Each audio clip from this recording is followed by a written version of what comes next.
Chinese whispers, one of my favourite games. At a recent training session in Melbourne, we had 20 senior managers. I told them all we were going to do a listening skills test. We then played Chinese whispers. Result? Oh, it was a shocker. Facts forgotten, facts turned round, facts omitted, facts added. It was a genuine, real mishmash. Hello, my name is David Jackson and I'm CEO of the Australian Sales Masters in Sydney.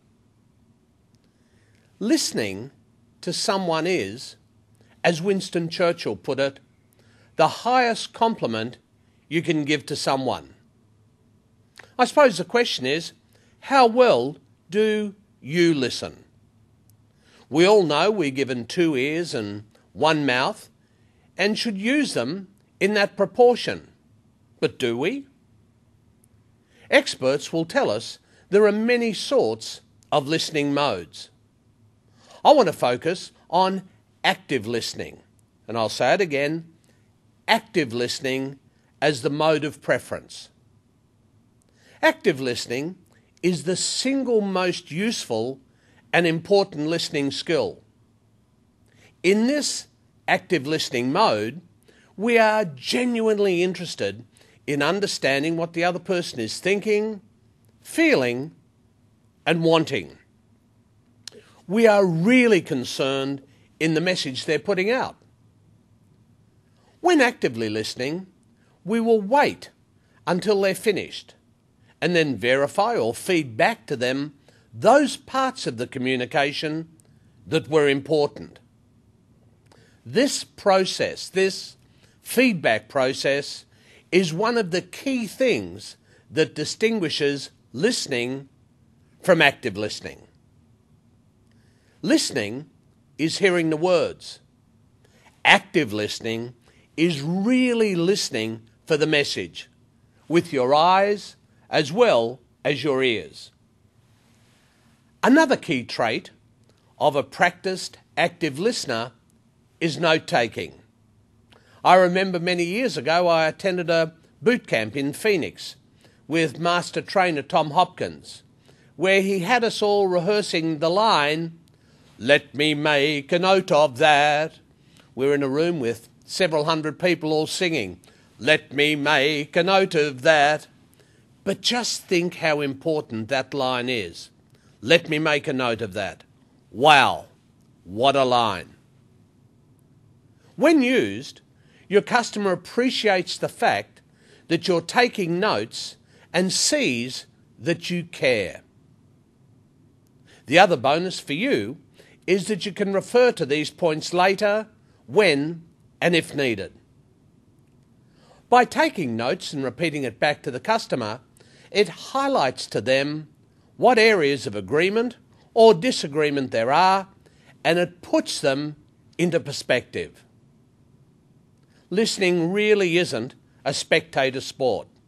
It's something you have to immerse yourself in order to get the most out of your conversations.